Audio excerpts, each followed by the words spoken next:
En este sábado después de ceniza, la Iglesia nos propone para nuestra meditación el texto de Lucas 5, 27 al 32. Se los leo. En aquel tiempo, Jesús vio a un publicano llamado Leví, sentado al mostrador de los impuestos y le dijo, «Sígueme». Y él, dejándolo todo, se levantó y lo siguió. Leví ofreció en su honor un gran banquete en su casa, y estaban a la mesa con ellos un gran número de publicanos y otros. Los fariseos y los escribas dijeron a sus discípulos criticándolos, «¿Cómo es que comen y beben con publicanos y pecadores?» Jesús les replicó, «No necesitan médico los sanos, sino los enfermos. No he venido a llamar a los justos, sino a los pecadores, a que se conviertan». Desde el miércoles que iniciamos la Cuaresma, la Iglesia ha venido proponiéndonos los grandes temas que trabajaremos en este tiempo de preparación para la Semana Santa. El miércoles de ceniza, con la apertura de la Cuaresma, Jesús comentó las tres grandes obras de justicia judías: la limosna, la oración y el ayuno. Y se espera que en Cuaresma nosotros las practiquemos. Estas tres obras de justicia debemos profundizarlas en este tiempo, pero teniendo en cuenta que hay que proceder sin ánimo de figuración ni beneficio personal, y con solo el deseo de más servir y ayudar a Dios. El jueves el tema fue la necesidad de convertirnos al camino de Jesús e ir tras Él. Pero ese seguimiento supone elegir siempre a Dios, es decir, elegir siempre la alternativa correcta, aquella en donde está la verdad, la justicia y la vida. Y estar dispuestos a asumir todas las consecuencias que resulten de elegir el camino correcto. El tema de ayer, viernes, fue el ayuno, y vimos que si bien el ayuno no es una exigencia del camino de Jesús, sí es de gran ayuda para caminarlo, especialmente ahora que el novio no está con nosotros. Y hoy el tema es la acogida a los pecadores. Este tema nos debe interesar, pues todos somos pecadores. Como nos dice el apóstol Juan, en 1 de Juan 1, 8 al 10, si decimos que no tenemos pecado, nos engañamos y la verdad no está en nosotros.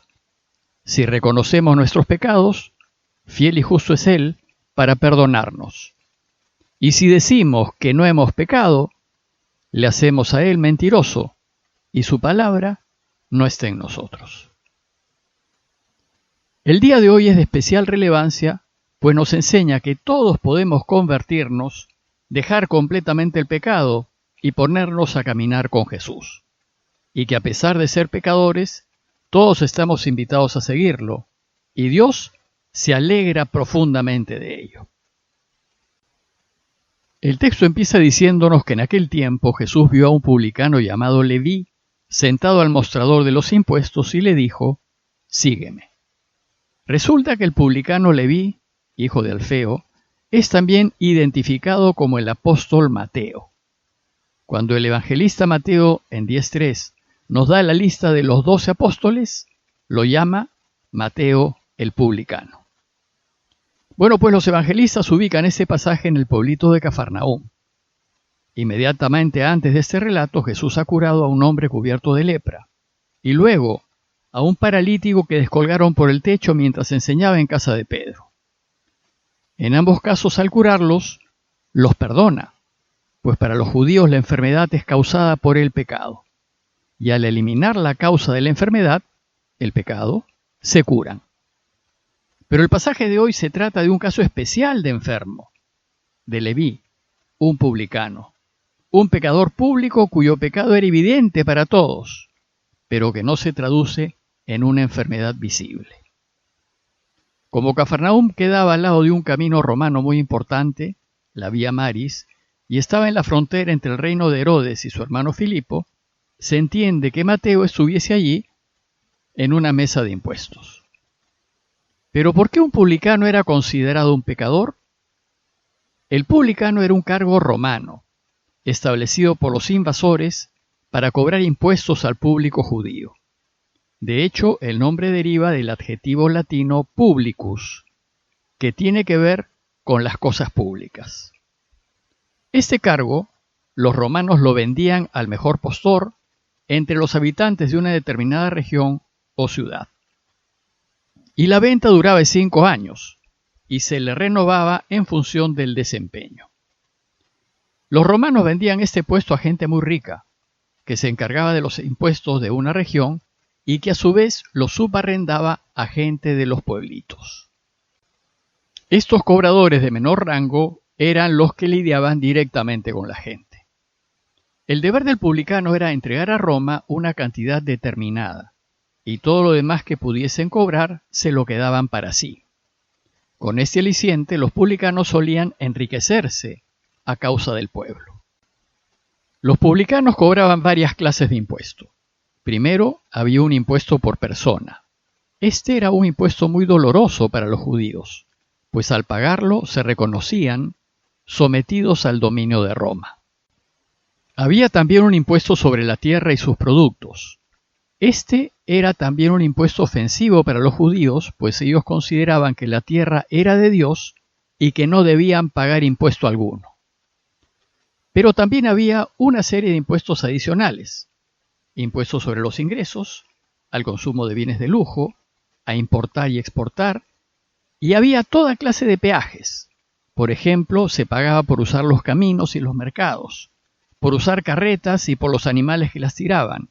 Es decir, la situación de los impuestos era insufrible. El hecho es que los publicanos eran muy odiados por el pueblo, pero además temidos, pues ellos podían parar a cualquiera y revisar lo que llevaba. Y si se resistía, podían llamar a los soldados romanos locales y obligarlo. Y cuando no podían pagar sus impuestos, los mismos publicanos les prestaban dinero para el pago de los impuestos con altos intereses. Es decir, eran unos extorsionadores. Usualmente los publicanos eran gente de muy bajo nivel moral, y el pueblo los aislaba y los evitaba. Bueno, pues considerando lo dicho, y yendo contra todo el rechazo del pueblo, Jesús invita al publicano Leví a unirse a él. Esto debió ser un verdadero escándalo. Pero lo sorprendente es que el mismo Leví, dice el texto, dejándolo todo, se levantó y lo siguió. Probablemente Leví escuchó a Jesús muchas veces cuando éste enseñaba a orillas del lago, y su mensaje le debió tocar el corazón. Probablemente se preguntó por el sentido de la vida, y por lo que estaba haciendo, y por lo que debía hacer, si realmente quería ser feliz. Lo cierto es que Leví estaba listo. Debió haber incluso soñado con ser parte del grupo de Jesús. Y entonces, cuando Jesús pasó por el mostrador de impuestos en donde estaba, y lo llamó, Leví no dudó un solo instante. Inmediatamente lo dejó todo y lo siguió. No le importó nada más. Pero lo escandaloso de Jesús no solo fue haber invitado a un publicano a ser discípulo suyo, sino, y para conmoción de todos los del pueblo, el haber aceptado ir a comer a su casa. Pues ellos suponían encontrarse con otros de su misma calaña. Dice el texto que Leví ofreció en su honor un gran banquete en su casa, y estaban a la mesa con ellos un gran número de publicanos y otros. Leví debió haber estado tan contento con la invitación de Jesús a seguirlo, pues quedó claro que él, aunque fuese publicano, no estaba excluido, que le ofreció un banquete.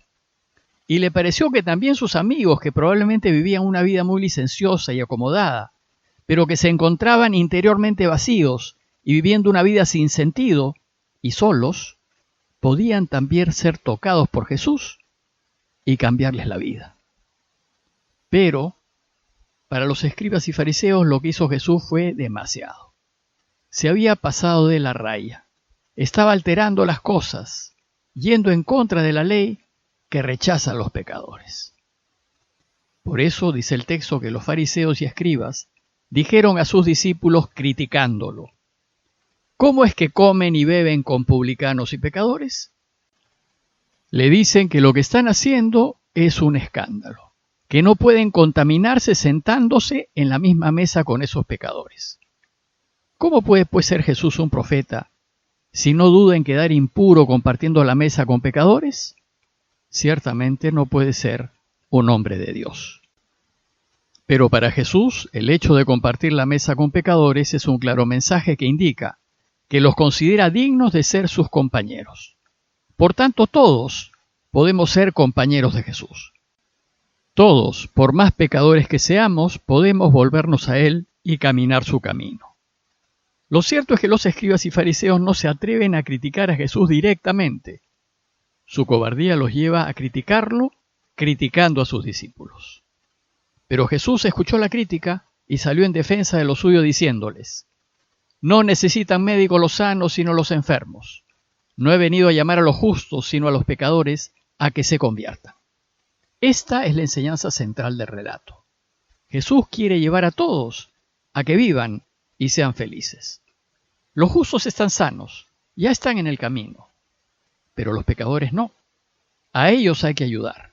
A ellos hay que desatarlos de sus parálisis y limpiarlos de sus lepras. Ellos deben ser el objeto de nuestra preocupación, pues Dios desea que todos sus hijos se salven y vuelvan a Él. Pues si los pecadores se vuelven a Dios, el mundo ciertamente cambiará para bien. Como conclusión, los invito a reconocer que somos pecadores, pero que también estamos invitados a ayudarlo a hacer de este un mundo mejor. Y aunque pecadores, tenemos deseos de cambiar para que Jesús se siente en nuestra mesa y nos enseñe el camino de la vida y de la felicidad. Pidámosle a Dios su gracia para darnos cuenta de que sea cual sea nuestra condición, siempre podemos volvernos a Dios, ser acogidos por Él y ponernos a caminar su camino. Parroquia de Fátima, Miraflores, Lima.